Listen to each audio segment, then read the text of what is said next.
It wasn't a throb, it was a microscopic execution.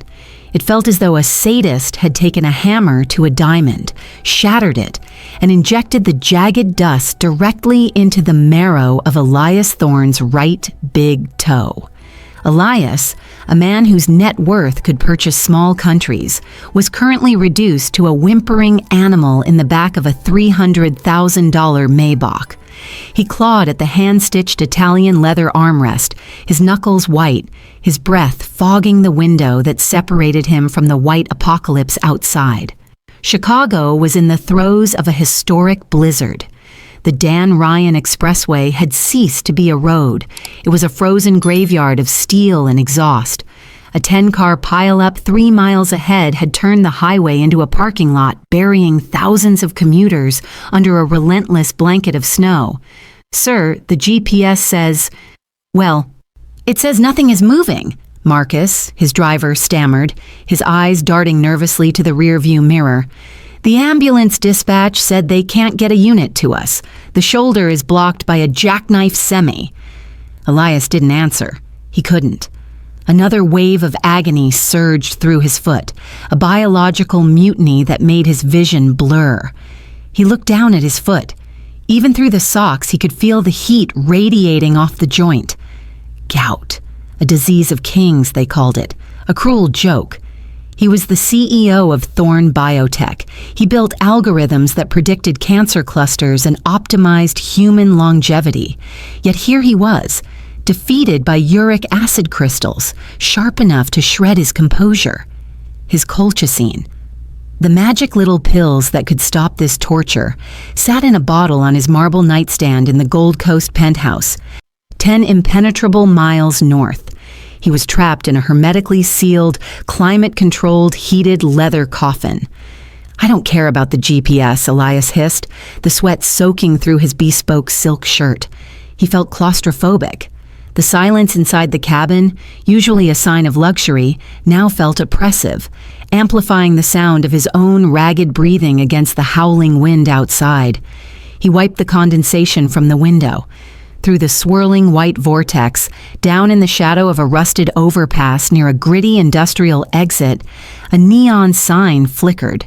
It was dying, buzzing intermittently against the gloom of the south side. Aura Holistic Healing. The H was burned out, leaving it to read Aura Holistic Healing.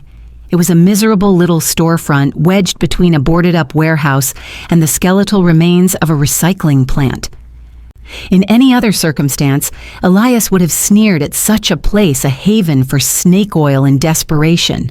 But pain has a way of dismantling standards. "Get off the highway," Elias commanded, his voice trembling with a mixture of rage and suffering. "Sir?" Marcus looked at the guardrail. "There's no exit here. It's just the service embankment. The suspension—" "I said get off the damn road, Marcus!" Elias roared, slamming his fist against the partition. "Drive this car over the curb if you have to. Take the service road to that sign, now!" Marcus swallowed hard and wrenched the steering wheel. The heavy luxury sedan groaned as it jumped the curb, sliding dangerously down the unplowed, trash-strewn embankment. The pristine chassis scraped violently against ice and hidden debris, a sound like tearing metal. Elias didn't flinch at the damage to his expensive toy. He stared fixatedly at the flickering pink neon light below, praying to a god he didn't believe in that relief was waiting behind that grime-streaked glass. The Maybach groaned one last time as Marcus forced it over a mound of frozen gray slush, the undercarriage screeching against a hidden patch of jagged concrete. They had landed in the shadow of the forgotten service road that the city plows had ignored since the blizzard of '78. Elias didn't wait for Marcus to open the door. The pain in his foot had transcended physical sensation and become a blinding white noise in his brain, drowning out the howl of the wind. He shoved the door open, the sudden bite of sub-zero air slapping his face, freezing the sweat on his forehead instantly. He looked down at his right foot. Before leaving the car in a fit of agonizing practicality, he had taken a gold-plated letter opener from the center console and sawed through the side of his $5,000 Berluti Oxford. The bespoke leather, tanned in Tuscany and stitched by masters, now gaped open like a grotesque mouth, exposing the angry red swelling of his toe to the brutal Chicago winter. It was a desecration of wealth, a sacrifice to the god of pain. Elias limped toward the storefront. The sign above him buzzed like a dying insect. Aura Allistic Ealing. The glass of the front door was coated in grime and condensation, opaque and uninviting. He pushed it open, a brass bell jingling with a cheerful clarity that felt mocking in the grim atmosphere. The warmth hit him first, not the clean, filtered heat of his penthouse, but a thick, humid warmth that smelled of menthol, stale dampness, and burning heating oil. It was the scent of poverty trying to heal itself. The door closed behind him, sealing out the storm, and the silence that followed was suffocating. Elias stood in the center of the small waiting room, dripping melted snow onto the warped linoleum floor. His presence sucked the oxygen out of the room. He was a creature from another planet, a planet of private jets and boardrooms, crash-landed in a biosphere he thought he had engineered out of existence. The room was occupied by the ghosts of the working class. To his left, a construction worker sat slumped in a plastic chair, his boots caked in drywall dust, his head resting against the peeling yellow wallpaper. To his right, an elderly woman with hands twisted by arthritis was carefully counting nickels and dimes on her lap, her lips moving in a silent prayer of arithmetic. They looked up. The construction worker's eyes narrowed, scanning the Italian silk of Elias's suit, the Patek Philippe watch peeking out from the cuff, and the ruined shoe. There was no awe in their gaze, only a weary guardedness. To them, men like Elias didn't come to places like this to heal. They came to buy the building and evict everyone inside. Elias ignored them. He didn't have the bandwidth for social niceties. He hobbled to the reception desk, a high counter covered in cracked laminate that looked like faux marble from a distance, but felt like sandpaper up close. There was no computer, only a paper ledger and a jar of cheap ballpoint pens. He reached into his breast pocket, his fingers trembling, and pulled out a money clip. He peeled off 2 crisp $100 bills. Benjamins, blue and sharp, and slammed them onto the counter. The sound was like a gunshot in the quiet room. "I need immediate relief," Elias commanded, his voice tight and raspy. He didn't ask if they had openings. He didn't ask for a menu of services. He spoke the universal language of his world, acquisition. "Now. I don't care who does it. Just get someone to stop the throbbing." The elderly woman stopped counting her coins. The construction worker shifted in his seat, a low grunt of disapproval rumbling in his throat.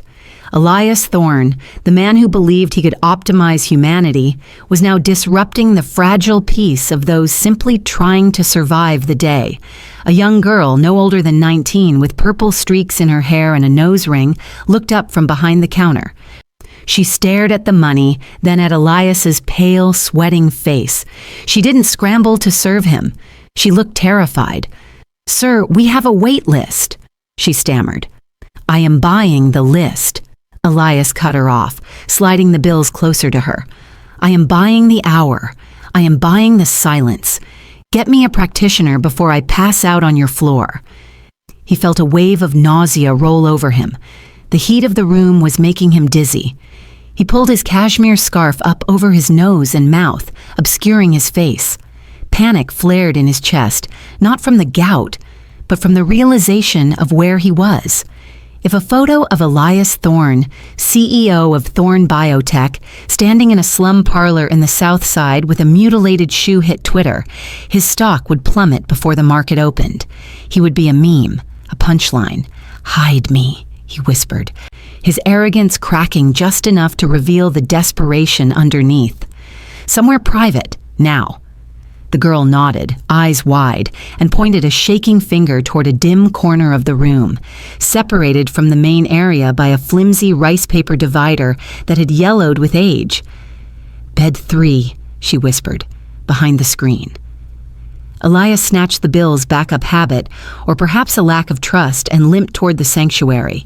He moved past the construction worker, who watched him with eyes that were hard and dark as flint. Elias felt the judgment radiating off the man, a silent condemnation of the intrusion. He slipped behind the rice paper screen and collapsed onto the narrow massage table. The paper sheet crinkled beneath his wet wool coat. He was alone in the shadows, surrounded by the smell of menthol and the distant, rhythmic hum of a refrigerator in the back. He lay there clutching his throbbing foot, a billionaire king hiding in a peasant's hovel, waiting for a miracle he had just tried to purchase for $200. The rice paper screen fluttered, not from a draft, but from the displacement of air as someone entered Elias's makeshift sanctuary. He didn't look up immediately. He was busy fighting a losing war against his own nervous system. His teeth gritted so hard he could feel the enamel creaking. "About time," Elias growled into the crook of his arm, his voice muffled by the cashmere scarf. "I was 5 seconds away from burning this place down." He turned his head. The figure standing at the foot of the massage table was not the terrified girl with the nose ring. It was a woman who looked less like a healer and more like a specter, haunting the premises. She was drowning in a set of gray medical scrubs that were 3 sizes too large, the fabric hanging off her skeletal frame like drapery on a wire hanger. A heavy, industrial-grade N95 mask covered the lower half of her face, leaving only her eyes visible dark, deep-set, and utterly devoid of the subservience Elias was accustomed to. She moved with a strange, weary efficiency, like a machine running on its final 1% of battery power. She didn't speak. She simply stared at the ruined Berluti shoe and the angry, throbbing appendage protruding from it. Elias sat up, propping himself on his elbows, wincing as the movement sent a fresh jolt of lightning through his foot. "Don't just stare at it," he snapped, his patience evaporating. He pointed a trembling finger at the red, swollen joint. "It's a clot, or a blockage. I don't care what you call it. I need you to massage it out, deep tissue. Break it up."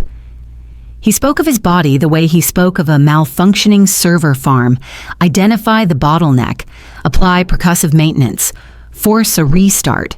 He expected her to nod, to apologize, to get to work. Instead, the woman froze. Her hands, which had been reaching for a bottle of oil, stopped in midair. "No," she said. The word hung in the humid air, heavy and absolute.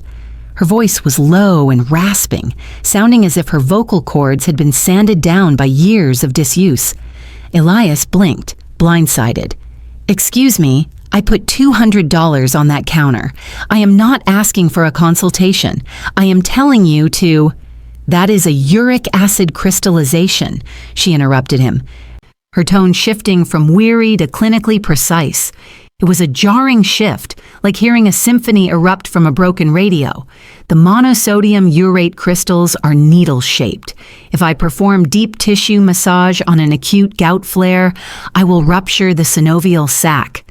She looked him dead in the eye, the N95 mask expanding and contracting with her steady breath. "I will drive the crystals into the surrounding soft tissue and cause septic arthritis.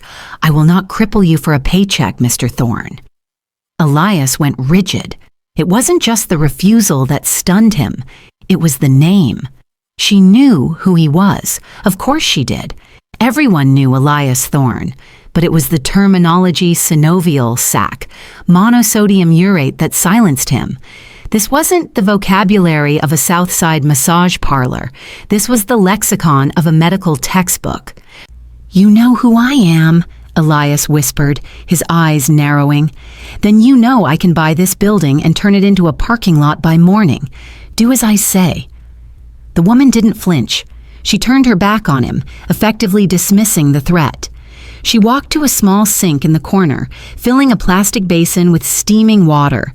She reached for a jar of dried herbs, tossing a handful into the water. The sharp, earthy scent of mugwort and the saline tang of Epsom salts instantly cut through the room's stale odor of heating oil. "Put your foot in this," she ordered, returning to the table and setting the basin on a stool. She didn't wait for his permission. She grabbed his ankle with a grip that was surprisingly strong for her frail appearance. Elias was too shocked to resist. He lowered his foot into the water. The heat was intense, bordering on scalding, but it was a welcome distraction from the internal grinding of the crystals. "I am not touching the toe," she murmured, pulling a stool closer. "The blockage is in the meridian, not the bone."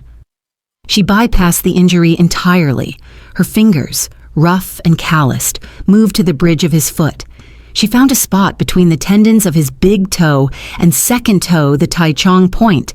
She pressed down. Elias gasped, his body arching off the table. It wasn't pain, it was a bizarre, dull ache that shot up his shin. Then her other hand moved to his inner ankle, finding a depression behind the bone, the Sanyin-jiao point. She applied pressure with a rhythmic, oscillating motion, digging in with a precision that felt almost mathematical. "Breathe," she commanded. Elias tried to protest, to tell her this was voodoo nonsense, but the words died in his throat. A sensation like warm, liquid electricity began to travel up his leg.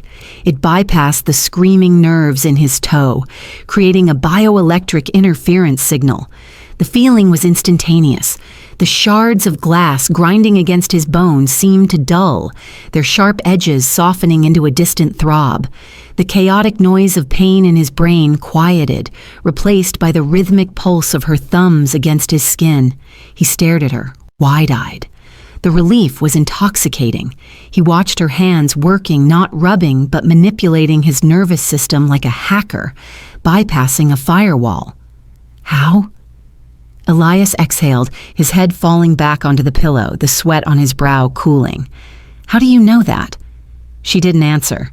She kept her head down, her eyes fixed on his ankle, focused and intense. But for the first time, Elias looked past the oversized scrubs and the poverty of the surroundings.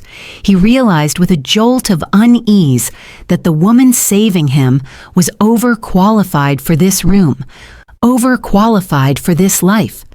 She was a surgeon operating in a garage, a maestro playing a broken piano, and for a man who built his empire on data, Elias Thorne suddenly realized he was looking at an anomaly he couldn't explain.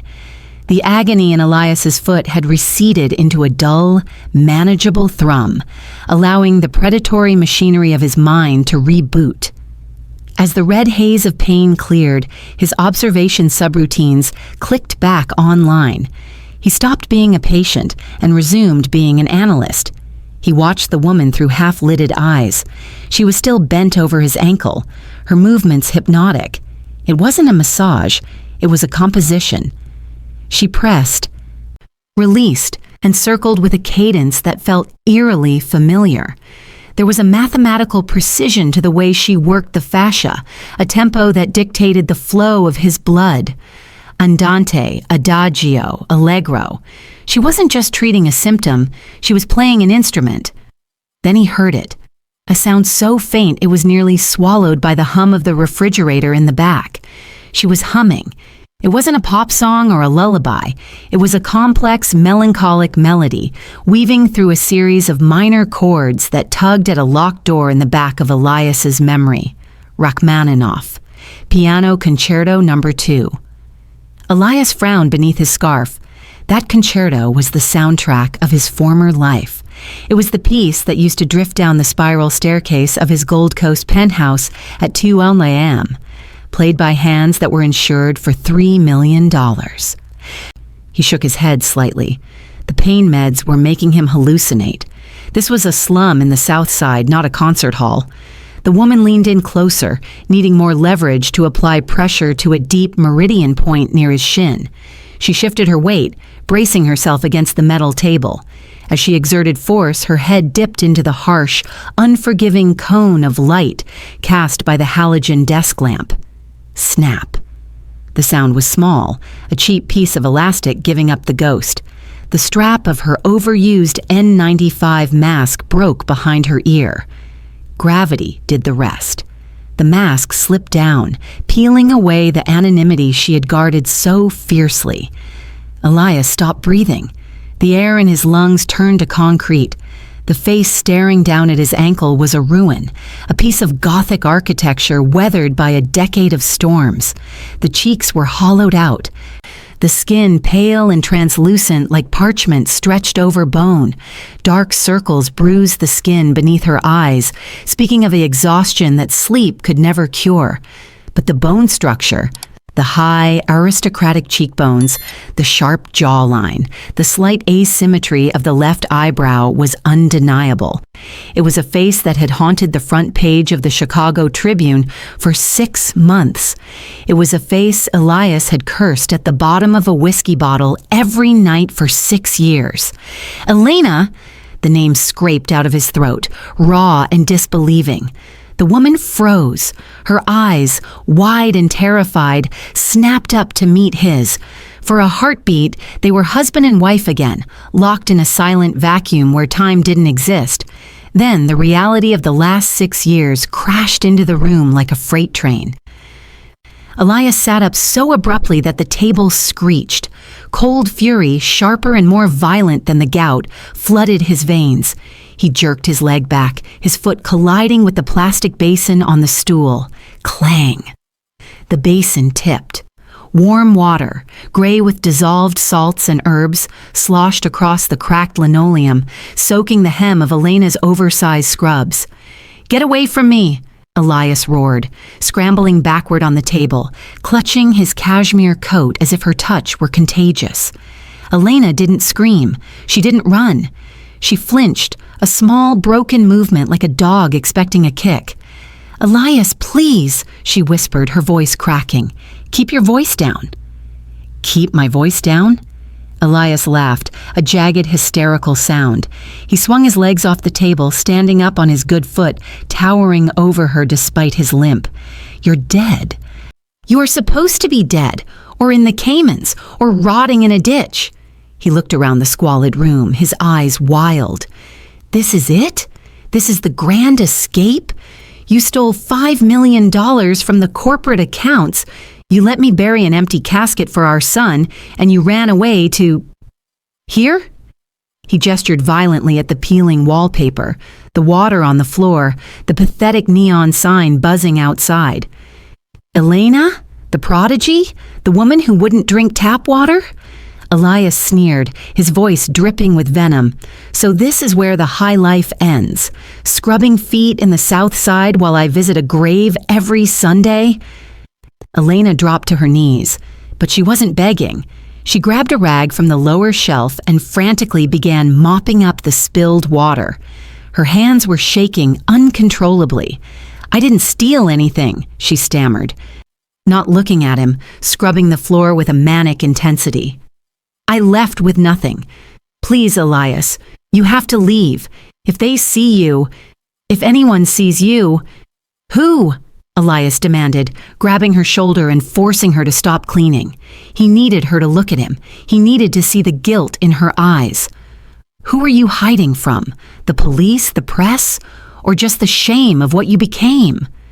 He looked down at her, expecting to see the defiant, fiery woman who had once thrown a wine glass at him during a board meeting. Instead, he saw a ghost, a terrified, hollowed-out shell of a human being who seemed less afraid of him and more afraid of something invisible behind the velvet curtain at the back of the room. "You aren't a victim, Elena," Elias hissed, leaning down until they were nose to nose. "You are a monster. And finding you in this sewer, it's not a tragedy, it's justice." Elias Thorne did not just touch her, he seized her. With a sudden, violent motion, he reached down and clamped his hand around Elena's left wrist, yanking her up from the damp linoleum floor. She gasped. a sharp intake of breath that sounded more like a mechanic hiccup than a cry of pain, and tried to recoil. But Elias was fueled by a mixture of adrenaline and righteous indignation that made him immovable. "Stop scrubbing," he commanded, his voice vibrating with disgust. "Let me look at you. Let me see what 6 years of freedom bought you." He dragged her hand into the cone of harsh, yellow light cast by the desk lamp. Elena fought him for a second, her body twisting, her boots squeaking on the wet floor. "No, Elias, don't. I said look." He forced her hand open, pinning it against his own chest, and then he stopped. The vitriol in his throat turned to ash. 6 years ago, Elena Thorne's hands were entities unto themselves. They were celebrated in Vanity Fair and insured by Lloyd's of London for $3 million. They were porcelain white, slender and elegant, the hands of a prodigy who could span a 12th on a Steinway without breaking a sweat. They were soft, pampered with imported lotions, and protected from the mundane violences of the world. She never washed a dish. She never opened a heavy door. They were instruments of art. The hand Elias held now was a ruin. It was a grotesquerie of its former self. The fingers were swollen to nearly twice their natural size, the knuckles bulbous and calcified, like the roots of an old oak tree bursting through a sidewalk. The skin was not soft. It was red, raw, and chapped, covered in a web of micro fissures that bled slightly when the skin stretched.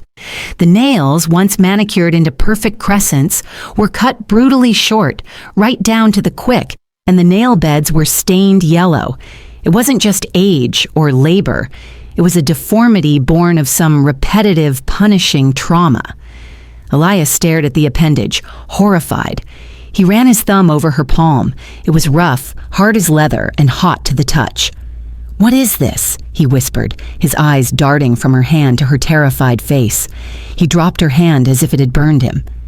A dark, cynical realization began to take shape in his mind, the only logical explanation for a woman who vanished with millions to end up in a squalid hole with destroyed hands and a trembling body. "Did you ruin them counting the cash?" Elias sneered, stepping back, wiping his hand on his expensive coat. "Or is it something else? Is that why you're shaking, Elena? Is that why you're here in this crack den?" He looked at her with renewed revulsion. "Needles? Is that it? Did you melt $5 million into a spoon and shoot it into your veins until your hands rotted?" "No," Elena whispered, clutching her deformed hand to her chest, hiding it inside the folds of her oversized scrubs. Her eyes were wet, but she didn't weep. She looked at him with a strange, hollow defiance. "It's not... I don't use." "Don't lie to me," Elias barked, the sound echoing off the thin walls. "Look at you. You're skeletal. You're paranoid. You're working in a place that smells of heating oil and failure. You stole from our company. You stole from me. And you threw it all away for a high?" He paced the small room, his limp forgotten in his agitation. He felt a bitter vindication. He had imagined her living on a yacht in the Mediterranean, laughing at his grief. But this self-destruction, it was pathetic. He stopped pacing and turned to her, his expression hardening into something cruel. He decided to twist the knife. "Do you know what today is, Elena?" he asked, his voice dropping to a lethal whisper. Elena flinched. She looked at the floor, her shoulders hunching. "Elias, please go." "It's January 20th, he continued, ignoring her plea. He took a step closer, invading her space, forcing her to smell the expensive cologne that clung to him, a scent of a life she had forfeited. "I spent my morning at the cemetery, in the snow. I cleared the ice off Leo's headstone with my bare hands. I brought him fresh lilies, even though they freeze in 10 minutes. Elena squeezed her eyes shut. Her lips were trembling so violently, she bit down on her lower lip, hard enough that a single drop of blood bloomed and ran down her chin. I stood there alone, Elias said, his voice cracking with the weight of 6 years of solitude. I talked to a plot of dirt. I told our son that his mother loved him. I lied to him, Elena. Because if he knew his mother was a thief who abandoned his memory to rot in a South Side massage parlor, well, that would be the real tragedy, wouldn't it? I didn't abandon him, Elena choked out, the words barely audible. I never left him. You left us both, Elias shouted, slamming his hand against the wall. The flimsy rice paper screen rattled. You took the money and you ran, and now looking at you, looking at those hands. I'm glad Leo isn't here to see what you've become, a junkie, a ghost. Elena looked up at him then. The tears spilled over, cutting tracks through the grime on her cheeks, but she didn't scream back. She didn't defend herself. She stood there, taking his abuse with a heartbreaking stoicism, like a martyr, accepting the lash. She swallowed her truth, locking it behind teeth, stained with her own blood, protecting a secret that was worth more than her dignity, more than her hands, and certainly more than Elias Thorne's opinion of her. She simply stood there, broken and silent, while the man she once loved dismantled her soul piece by piece. The silence that followed Elias's brutal condemnation was heavy enough to crush bone. It hung in the air, thick with the smell of stale menthol and the invisible wreckage of a marriage that had dissolved 6 years ago. Elena stood trembling, her blood-stained lip quivering, her ruined hands clutched to her chest like a shield. Then, the silence shattered. Beep, beep, beep, beep, beep, beep. The sound was thin, electronic, and shrill, the distinct, aggressive chirp of a cheap digital watch. It came from Elena's wrist, a $10 black plastic Casio that looked ludicrous against her pale, scarred skin. The effect on Elena was instantaneous and terrifyingly biological. It was a Pavlovian switch flip. The weeping stopped. The emotional devastation that had just crippled her seemed to evaporate, replaced instantly by a primal chemical urgency. Her spine snapped straight, her pupils dilated, swallowing the iris until her eyes were black pools of panic. She looked at the watch. The gray LCD digits read 9:15 p.m. I have to go, she gasped, the words tumbling out in a breathless rush. She spun around, knocking over the small metal stool with a deafening clatter. She didn't look at Elias. She didn't look at the money on the counter. Her eyes were locked on the heavy, dark velvet curtain that hung at the back of the room, separating the treatment area from the storage closet. Go? Elias stepped sideways, blocking her path with his broad shoulders. The sudden shift in her demeanor confirmed every dark suspicion festering in his mind. Go where, Elena? The dealer is in the back? Is that how this works? Move, Elias, she shrieked, a sound so unlike her former, composed self that it echoed off the ceiling tiles. She tried to shove past him, but she was frail, weakened by malnutrition and exhaustion. Her hands pushed uselessly against the cashmere of his coat. Elias grabbed her shoulders, pinning her in place. He looked down at her with a mix of pity and revulsion. Look at you. You're shaking, you're sweating. The itch is calling, isn't it? 9:15. Is that the schedule? Does the withdrawal kick in on the quarter hour? You don't understand. Elena clawed at his arms, her fingernails short and jagged, digging into the fabric.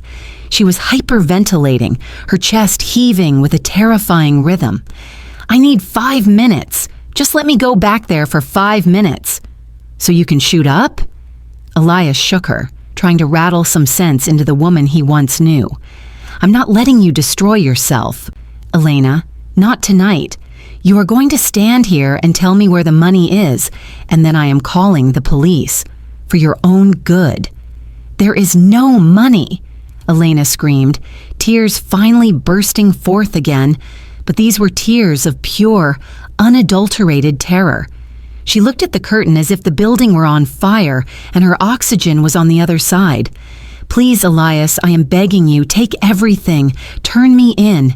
Kill me later. I don't care. Just let me go back there. If I don't go now, it will be too late. Too late for what? Elias demanded, his grip tightening. Too late to catch the high? Too late to forget that you let our son die? The mention of Leo seemed to break something inside her. Elena let out a guttural sob, her knees buckling, but she didn't fall. Instead, she used her downward momentum to twist her body violently. It was the desperate, adrenaline-fueled move of a trapped animal chewing off its own leg to escape a trap. She wrenched herself free from his grasp, tearing the sleeve of her oversized scrubs. "I can't miss it!" she wailed, her voice cracking with a desperation that unsettled Elias to his core. It wasn't the voice of an addict. He had seen addicts. He employed thousands of people. He knew the look of chemical dependency. This was different. This was the voice of a mother watching a stroller roll into traffic. It was a fear so absolute, so devoid of self-preservation, that it momentarily paralyzed Elias's analytical mind. In that split second of hesitation, Elena bolted. She didn't run like a person. She scrambled, slipping on the wet floor, regaining her footing, and throwing herself toward the back of the room. She hit the heavy velvet curtain with her shoulder, disappearing behind the dusty fabric in a swirl of motion. Elias stood alone in the dim light of the treatment room, his hands still raised in the air, grasping at nothing. The echo of her scream hung in the room. His heart was pounding against his ribs. The narrative he had constructed, the thief, the junkie, the traitor, felt solid. And yet the sheer terror in her eyes had drilled a hole of doubt right through the center of his conviction. He looked at the curtain. It was still swaying slightly, settling back into place.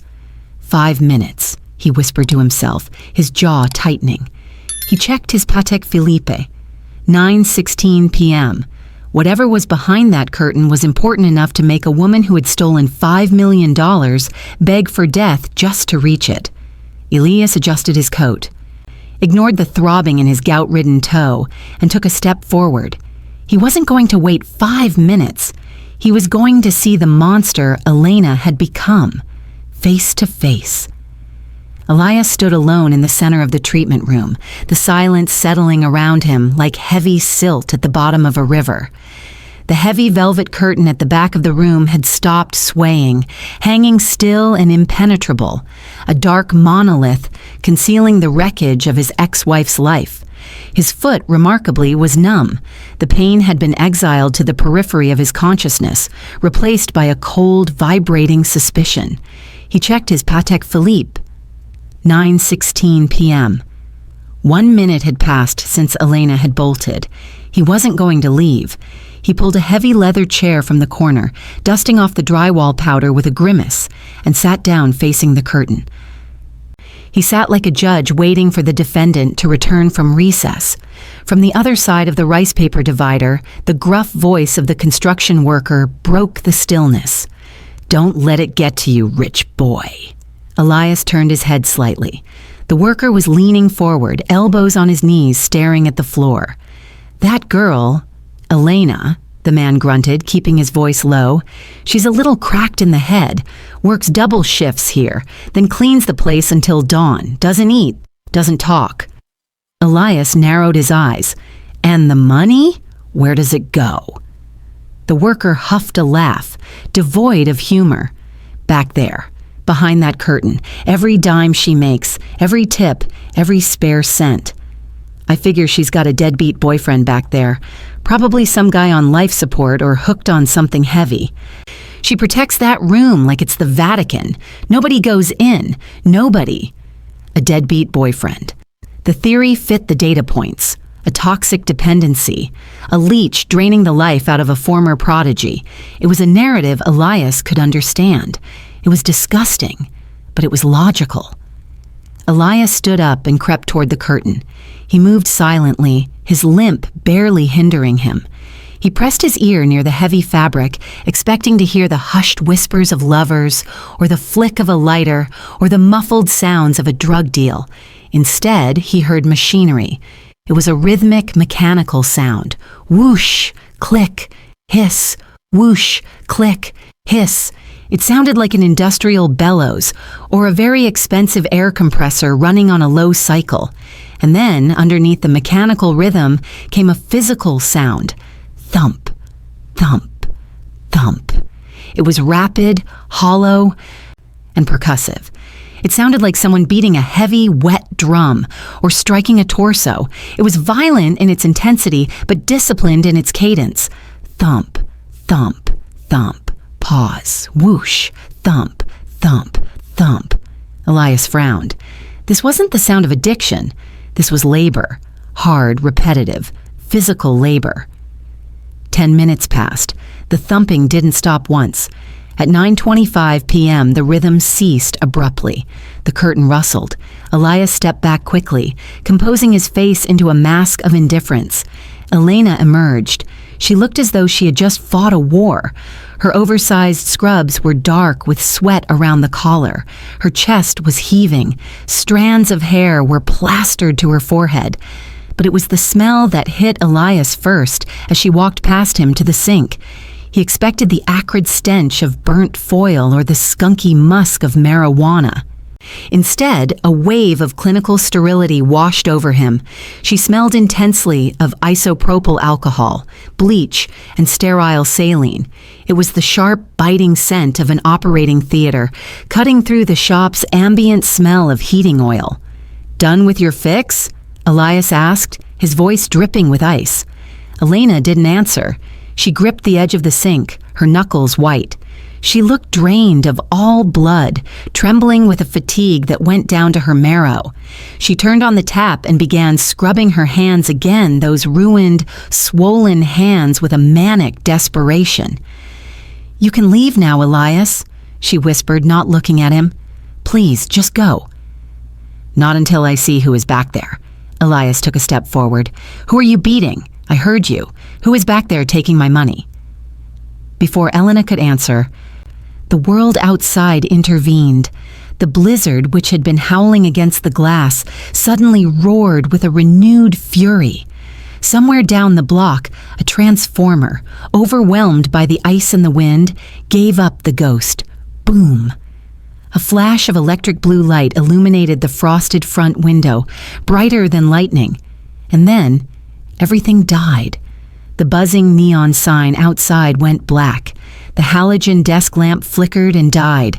The hum of the refrigerator ceased. The shop was plunged into absolute suffocating darkness. But the most terrifying silence came from behind the curtain, the rhythmic whoosh, click, hiss, stopped. The silence that followed was heavy, instant, and deadly. In the dark, Elias heard Elena gasp. It wasn't a gasp of surprise at the lights going out. It was the sound of a woman whose heart had just stopped beating. "No," she whimpered. "No, no, no." "It's just a power outage, Elena," Elias said, annoyed, reaching for his phone. "Calm down." Elena didn't hear him. She screamed, "Leo!" The name tore out of her throat with a violence that made Elias's blood run cold. It was a primal, terrified shriek that had nothing to do with money or drugs. She didn't wait for her eyes to adjust.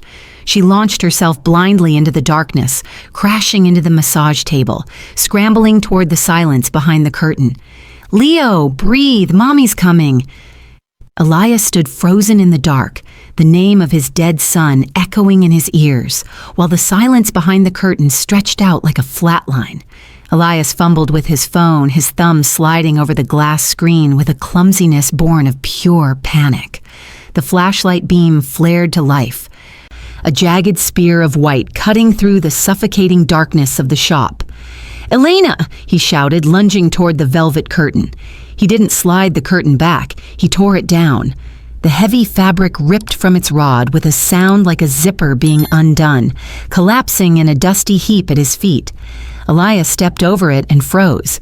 He had expected a drug den. He had expected a mattress on the floor, scattered needles, the squalor of a junkie's nest. What he found was a makeshift intensive care unit crammed into a storage closet. The walls were lined floor to ceiling with jagged gray acoustic egg crate foam, soundproofing the room so effectively that the chaos of the storm outside ceased to exist. In the center of the cramped space, illuminated only by the frantic strobe of a battery backup unit, stood a hospital bed. The silence that had terrified Elena was the silence of the ventilator. The machine, a complex box of plastic and tubing, sat dark and lifeless on a metal cart. But the room wasn't quiet. The backup battery, UPS, was screaming a high-pitched, continuous squeal, warning that the power reserves were critical. "Hold the light! Shine it here, now!" Elena wasn't screaming in fear anymore. She was barking orders with the terrifying authority of an ER surgeon. She was standing over the bed, her movements a blur of frantic, disciplined violence. Elias raised the shaking beam of light. Elena was performing a macabre duet with the figure in the bed. Her left hand was clamping a plastic ambu bag, a manual resuscitator, over a tracheostomy tube in the figure's throat, squeezing rhythmically. Whoosh! Her right hand, the swollen, deformed hand of a former concert pianist, was cupped. She was striking the figure's chest with a rhythmic, hollow force. Thump, thump, thump. It was the sound Elias had heard earlier, the rhythmic thumping. It wasn't a drum. It wasn't abuse. It was chest physical therapy. She was manually beating the fluid out of collapsing lungs. "Come on, Leo. Come on, baby. Breathe for mommy," Elena chanted, her voice a broken prayer timed to the rhythm of her strikes. "Don't you dare quit. Don't you dare." Elias took a step closer, the light trembling in his grip. The figure in the bed wasn't a deadbeat boyfriend. It wasn't a man at all. It was a child. The boy was small, his body wasted away to a skeletal fragility that made him look like a porcelain doll, broken and glued back together. He was pale, a translucent marble white that looked blue under the harsh LED of the phone flashlight. He was hooked up to a spiderweb of tubes, feeding tubes, drainage lines, monitors that were currently dark. Elias felt the floor tilt beneath him. The air left his lungs. He moved the light up the boy's chest, past the rhythmically thumping hand of his mother, up to the neck. There, just below the plastic collar of the tracheostomy tube, on the pale skin of the neck, was a mark. It was a birthmark. Jagged, reddish-brown, distinct. Elias stopped breathing. He knew that mark. He had kissed that mark 1,000 times. He had traced it with his finger while holding a newborn infant in the delivery room of Northwestern Memorial Hospital. He and Elena used to joke that it looked like a maple leaf. The autumn mark, they called it. Leo. The word fell out of Elias's mouth like a stone dropping into a well. It was impossible. Leo was dead. Elias had identified the body. He had chosen the casket mahogany with brass handles. He had stood in the rain 6 years ago as they lowered his son into the earth. He had spent this very morning clearing ice from the granite headstone that bore the name Leo Thorne, beloved son. But the boy in the bed wasn't a hallucination. He was warm. His chest rose and fell with every desperate squeeze of Elena's hand on the bag.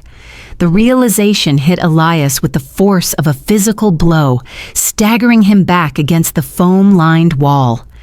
The drowning in Lake Michigan. The closed casket funeral his mother, Victoria, had insisted upon because the water damage was too traumatic to view. The sudden disappearance of Elena. It wasn't a tragedy. It was a heist. "He's alive?" Elias whispered, his voice shattering. "Elena, he's alive?" Elena didn't look up. She couldn't stop. If she stopped squeezing the bag, Leo died. If she stopped percussion therapy, the mucus would drown him. She was the only machine keeping him tethered to this world. "The suction!" Elena screamed at him, not breaking her rhythm. "Elias, there's a manual pump under the cart. The generator isn't kicking in. I need to clear his airway. Get the pump!" Elias stared at the boy, his son, his dead son, his living son. The world of stock prices, board meetings, and luxury cars incinerated in that instant. There was only the boy in the glass box of a room and the terrifying rhythmic whoosh thump of a mother paying for his life with the ruin of her own hands. Elias dropped the phone on the bed, falling to his knees not to pray but to find the pump. Somewhere in the alley behind the shop, a rusty engine sputtered, coughed, and then roared to life with a mechanical scream, the backup generator. Inside the foam-lined closet, the overhead fluorescent tube flickered once, twice, and then bathed the room in a harsh, clinical white light. The ventilator on the cart hummed, its bellows expanding and contracting with a reassuring, rhythmic hiss. Whoosh! Click, whoosh, click. The machine took the burden of life back from the mother. Elena collapsed. She didn't faint. She simply ran out of the structural integrity required to stand. She slid down the egg crate foam wall, her legs sprawling on the linoleum, her chest heaving as she gasped for air. Her hands, those swollen, ruined instruments, fell limply into her lap, trembling violently. Elias remained on his knees beside the bed. The manual pump lay forgotten in his grip. He looked from the rising and falling chest of his son to the woman, huddled on the floor. The shock was metabolizing into a cold, disorienting fury. "We buried a casket," Elias said. His voice was dangerously quiet, vibrating with the tremors of a reality that had just shattered. "I carried it. It was heavy. I lowered it into the ground." He stood up, towering over her, his shadow stretching across the hospital bed. 6 years, Elena. 6 years I have hated you. 6 years I have mourned a child who is sleeping 10 feet away from me. Why? Why did you let me die inside?" Elena didn't look up. She pointed a shaking finger toward a dented, rust-spotted filing cabinet squeezed into the corner behind the ventilator. "The bottom drawer," she rasped. Her voice wrecked. "The blue ledger. Open it." Elias stared at her, then turned to the cabinet. He yanked the drawer open. Inside, amidst piles of receipts for medical saline and feeding tubes, sat a leather-bound folder. He opened it. The first page was not a medical chart. It was a legal document from Thorne Biotech Legal Counsel. Subject, Patient 4 Alpha, Leo Thorne. Action, palliative withdrawal and transfer to hospice authorization, immediate. Elias's eyes scanned the text, the legalese blurring until he hit the bottom line. The signature was inked in a sharp, aggressive calligraphy he knew better than his own. Victoria Thorne, his mother. "She didn't want a vegetable," Elena whispered from the floor. The words were hollow, devoid of malice, just stating a brutal fact. After the pool accident, after the doctors said Leo had severe hypoxic ischemic encephalopathy, your mother called a meeting, not with doctors, with the PR team. Elias felt the room spin. He gripped the edge of the filing cabinet to stay upright. "She said the IPO was coming up," Elena continued, tears finally spilling over her lashes again. "She said a brain-damaged heir would signal weakness to the shareholders. She said it would look like biological failure in a family that sells genetic perfection." Elias looked at the date on the document. It was signed 3 days before the drowning. "She gave me a choice, Elias," Elena said, looking up at him now, her eyes dark pits of trauma. She had the DNR drafted. She was going to move him to a private facility in Zurich to pass peacefully from pneumonia. She called it mercy. I called it murder. "So you ran," Elias whispered, the paper crinkling in his fist. "I staged the drowning to get him out before her security team could take him," Elena said. "The stolen $5 million, that was her story, a cover-up. If I was a thief, no one would look for the grieving mother. They'd look for the criminal. It discredited me instantly. It made you hate me. It kept you away." Elias looked at the document, then at his son. The cruelty was breathtaking. His mother hadn't just killed his son, she had erased him because he was a bad asset. She had engineered a divorce and a funeral to protect a stock price. "I didn't take a dime, Elias," Elena said softly. "I left with the clothes on my back and the medical equipment I could buy with my jewelry. We've been living on what I make scrubbing feet." Elias looked at her hands again. The horror of the previous hour reframed itself into a picture of agonizing sainthood. "And the hands?" Elias asked, his voice cracking. "The drugs?"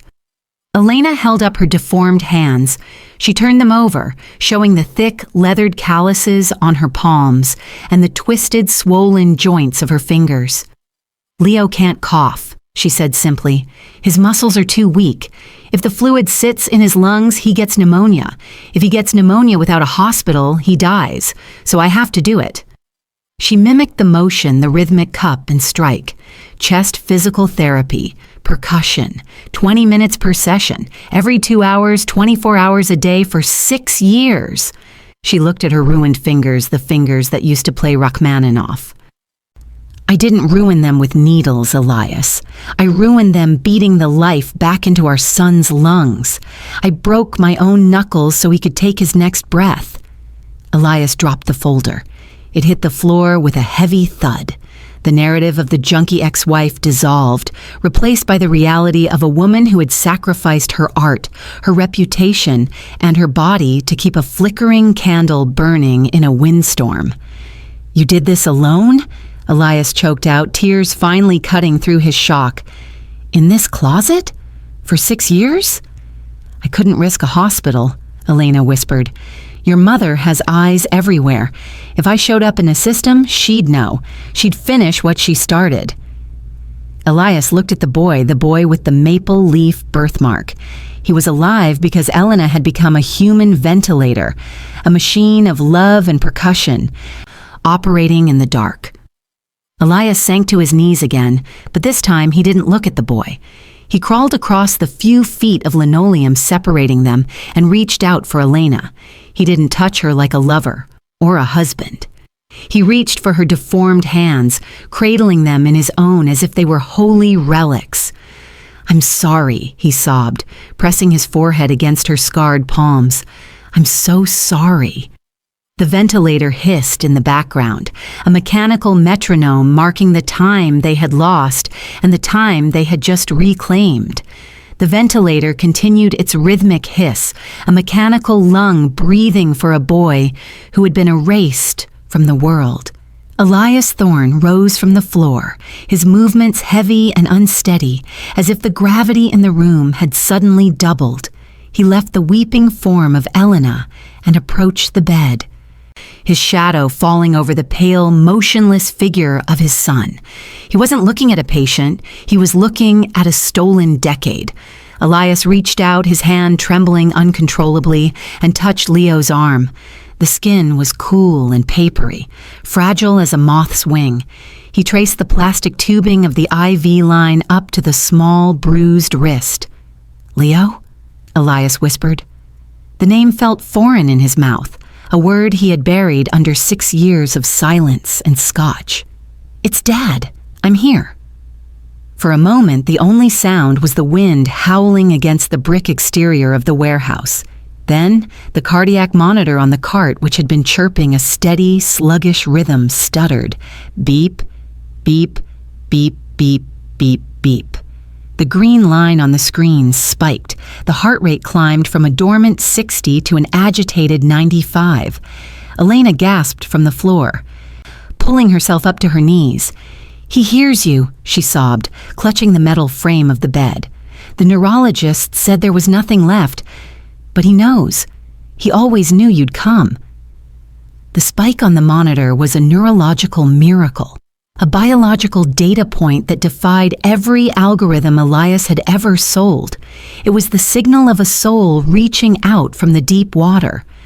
Elias gripped Leo's limp hand, squeezing it gently. The tears that finally broke free were hot and blinding. "I didn't know," he choked out, his forehead resting against the metal rail. "I swear to God, Leo, I didn't know." But the moment of grief could not last. Elias Thorne was a man who solved problems, and he had just identified the biggest problem of his life. The sorrow in his eyes hardened instantly into a cold, diamond-hard resolve. He wasn't just a father anymore. He was a titan of industry who had just found his war. He stood up. He wiped his face with his sleeve, smearing the grime of the shop across his expensive silk shirt. He pulled his phone from his pocket. The screen was cracked, but it worked. He didn't call 911. He dialed a private number that bypassed all switchboards, the direct line to his chief of security at Thorne Biotech. "Thorne," the voice on the other end answered instantly. "Code black," Elias said, his voice dropping to a register that could freeze water. "I need the medical extraction team, the armored transport, not an ambulance. I want the mobile ICU. Location, sir? The south side, a shop called Aura. I'm sending the coordinates. Use the off-road protocol. I don't care about the snow. ETA 10 minutes, sir. Is there a hostile threat?" Elias looked at the document on the floor, the kill order signed by his mother. "Yes," Elias said, his eyes darkening. "The threat is Victoria Thorne. Sir, secure the perimeter when you arrive, and send a message to my mother's personal detail. Tell them if she comes within 10 miles of my family. Tell her I will burn her empire to the ground. I will liquidate everything. I will leave her with nothing but the ash." He hung up. The sentence was a declaration of war, a promise of nuclear winter for the woman who had tried to prune his family tree. 10 minutes later, the alley outside exploded with light. Red and white strobes cut through the blizzard, bouncing off the snow in blinding pulses. The roar of heavy diesel engines drowned out the wind. The door to the shop burst open, and a team of 6 men in tactical medical gear stormed in, carrying a stretcher and advanced life support equipment. They looked like astronauts entering a ruin. They saw the CEO of the world's most powerful biotech company standing in a foam-lined closet, surrounded by squalor, guarding a boy and a broken woman. "Sir, we have the stretcher," the lead medic shouted over the noise of the storm. "Take the boy," Elias commanded, stepping aside. "Gentle. He's fragile." He watched as they efficiently transferred Leo to the transport gurney, swapping the manual bag for a digital ventilator without missing a beat. They wrapped the boy in thermal blankets, securing him like a precious gem. As they wheeled Leo out toward the waiting armored ambulance, Elias turned to Elena. She was standing by the filing cabinet, shivering violently, looking lost.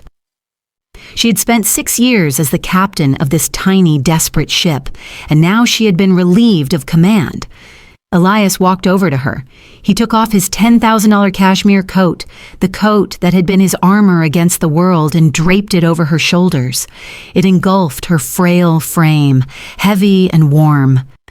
"It's over, Elena," he said softly. "The shift is over."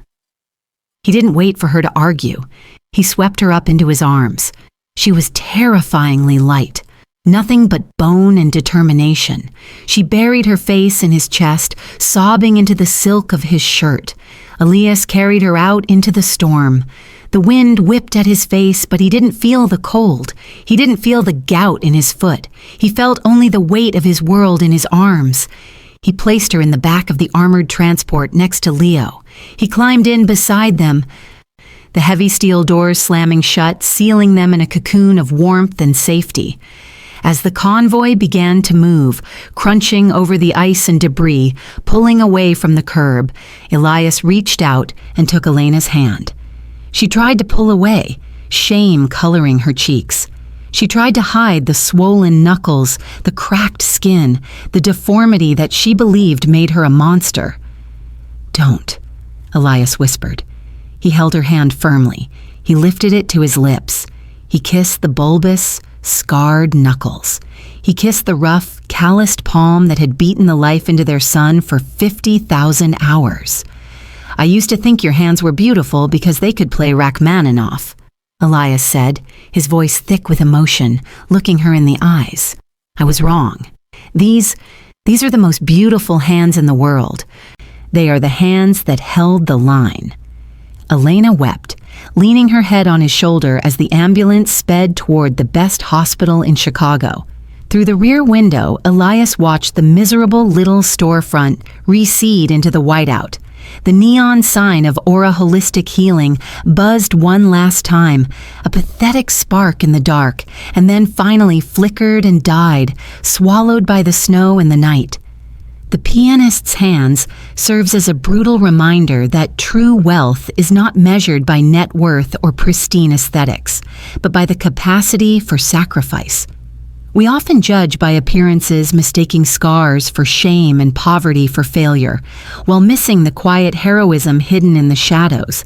Elena's destroyed hands represent the ultimate definition of love, the willingness to dismantle one's own dreams to sustain another's breath. Real beauty isn't found in perfection. It is found in the grit of endurance. Sometimes the most broken things among us are actually the strongest forces holding the world together. Now, if you enjoyed this story, please like the video, subscribe to the channel, and let me know which part surprised you the most. Every subscription and comment from you is a huge motivation for us to keep sharing more meaningful stories in life. Thank you so much.